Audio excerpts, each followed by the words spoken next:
Saudara, debat ketiga calon wakil presiden kemarin menjadi perbincangan hangat di media sosial. Publik memberikan respons dengan berkomentar, memberikan tanda like atau bahkan mengunggah kembali video.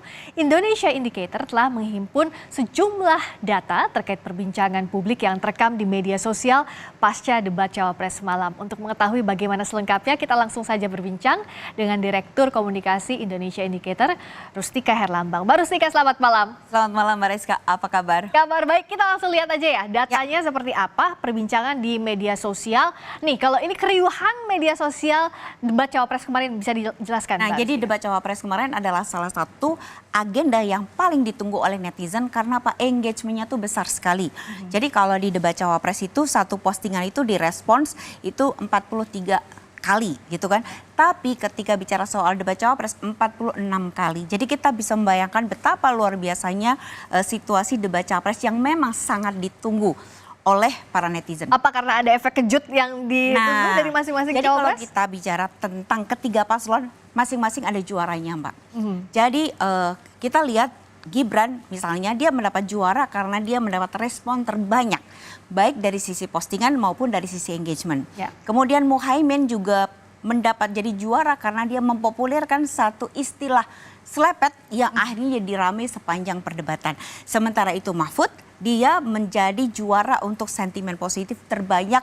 Selain itu juga mendapatkan atensi dari Gen X dan millennials. Oke, kita lihat lagi data lainnya.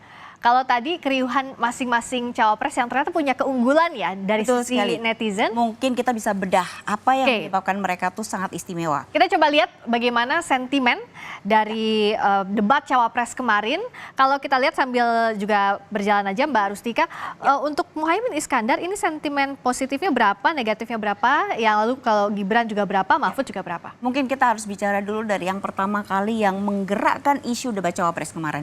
Jadi memang bisa dikatakan bahwa dalam debat kemarin itu Gibran menjadi bintangnya, di mana dia mendapatkan engagement yang cukup besar gitu. Kenapa Gibran itu menjadi bintangnya? Karena dia itu dianggap sama netizen sudah membalikkan plot twist gitu. Kenapa? Karena Gibran itu tiba-tiba muncul dengan sosok dia yang sangat baru gitu. Sosoknya dia yang 4 hal yang dianggap netizen itu sangat berbeda. Yang pertama adalah bagaimana Gibran bisa menyampaikan narasi yang sangat panjang. Di mana itu adalah satu hal yang sangat luar biasa, jarang sekali dilihat oleh netizen. Dan mungkin juga sebelumnya jarang tampil di forum publik gitu ya Mbak. Betul gitu. Kedua adalah artikulasi. Gibran memiliki satu artikulasi yang cukup bagus gitu ya di mata netizen gitu. Dan itu adalah beberapa hal yang ternyata Gibran itu cukup banyak cukup bisa juga ya gitu. Itu semua di luar ketika tekanan yang ditujukan kepada Gibran itu luar biasa, belimbing sayur, asam sulfat gitu. Ketiga, dia berani tampil dan meyakinkan. Selama ini kan kesannya dia sangat introvert, nggak banyak bicara gitu dan menguasai dalam tanda petik perekonomian. Oke, kalau misalnya Muhaimin Iskandar ini kayaknya agak berimbang ya, positif, netral, dan negatif. Sekali. Jadi sebenarnya setiap paslon itu memiliki sisi-sisi positif dan negatif. Jadi sisi positifnya itu adalah itu dukungan terhadap Muhaimin gitu. Apa yang disampaikan oleh Muhaimin dan dia berusaha untuk tampil maksimal gitu kan. Nah tapi sisi negatifnya itu adalah sebenarnya sisi negatif itu terjadi karena ada dalam tanda petik saling serang antara paslon 1 sama paslon 2. Jadi netizen itu seolah-olah dibawa balik ke debat Capres pertama, di mana memang debat Capres pertama itu masih menjadi top issue dalam tanda petik dalam debat Cawapres kali ini gitu. Nah di sini kita kelihatan bahwa kalau tadi itu sisi positifnya Gibran cukup banyak, nah ternyata dukungan kepada Caimin itu juga cukup banyak loh gitu. Karena apa? Caimin dianggap sebagai orang yang humble, dia kalau nggak tahu ya jujur aja apa adanya gitu. Itu yang disukai gitu loh. Kalau Prof Mahfud kita lihat ini? Mahfud itu adalah satu figur yang sejak awal itu netizen itu betul-betul percaya banget sama Mahfud gitu. Jadi di situ dikatakan bahwa mereka meyakini Mahfud karena kemampuannya dia, jam terbangnya dia, track recordnya dia, kemampuannya dia. Jadi netizen itu hampir sedikit sekali yang mengkritik Mahfud walaupun ada, tapi justru dukungan itu lebih kuat gitu karena mereka meyakini bahwa Mahfud itu sudah senior, jam terbangnya bagus dan ketika dia membalik atau menceritakan sesuatu yang sangat rumit dengan bahasa yang sederhana sehingga bisa dipahami. Nah, yang juga menarik selain bagaimana sentimen argumen terhadap masing-masing calon wakil presiden juga isu yang paling banyak diperbincangkan di debat kemarin itu seperti apa, Mbak Rustika? Jadi sebenarnya kalau kita lihat itu isu terkait sama sebenarnya saling serang itu yang paling banyak muncul gitu ya. Tapi berbedaannya dengan hal-hal yang lain itu bahwa saling serang ini sifatnya tuh tidak agresif verbal, tetapi lebih ke sesuatu yang sifatnya argumentatif gitu.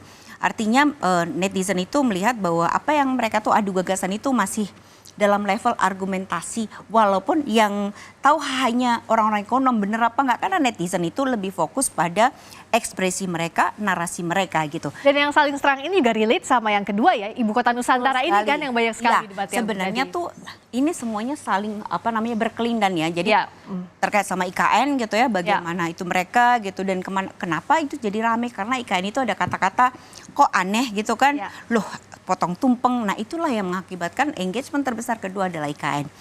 Nah istilah ketiga itu juga salah satu isu yang mendapat respon netizen, karena netizen menganggap kenapa kok Gibran, ini yang kontra sama yang pro ya. Yang pro ya mengatakan bahwa hebat kan Gibran bisa tahu tip and tricks bagaimana mengalahkan dalam tanda petik lawan gitu. Tapi mereka yang kontra menyatakan kenapa sih Gibran menggunakan istilah-istilah yang rumit gitu, seolah-olah ingin menjatuhkan lawan. Teknis kedua, sangat teknis gitu. Yang kedua adalah mengikuti Pak Jokowi. Yang ketiga adalah bahkan ChatGPT aja nggak tahu loh gitu. Artinya apa gitu. Nah kalau bisa bicara tadi kita ambil beberapa sampelnya. Apa yang Mbak Rustika simpulkan debat cawapres kali ini dengan debat capres sebelumnya, dan bagaimana juga prediksi nanti debat berikutnya? Apa yang harus kita sama-sama simak? Yang pertama adalah debat cawapres kali ini tuh cukup menarik karena apa? Ketiga paslon itu memiliki 3 kubu ungguhan yang jumlahnya hampir sama, tapi engagementnya berbeda. Itu berbeda dengan pada saat debat capres kemarin, di mana saling serang itu terlihat, sehingga secara jumlah postingan itu antara paslon 1 sama 2 itu tinggi, sementara Ganjar di bawah, itu kelihatan. Di sini enggak gitu. Hampir semuanya itu berimbang gitu. Nah kemudian catatan yang kedua adalah ternyata cek fakta itu sekarang sedang menjadi hal yang menjadi atensi netizen. Karena mereka kan juga ekonomi itu kan sesuatu yang sangat rumit gitu kan. Nah sementara netizen itu selama ini hanya fokus pada ekspresi, istilah, sesuatu yang kontroversial dan menarik perhatian mereka gitu. Sampai soal narik jaket aja sudah masuk, padahal itu di luar konteks debat gitu kan. Itu yang menjadi perhatian netizen. Ke depan adalah bahwa netizen itu harus bisa melihat apakah yang disampaikan itu hanya sekedar jargon atau kan sisi-sisi substansi.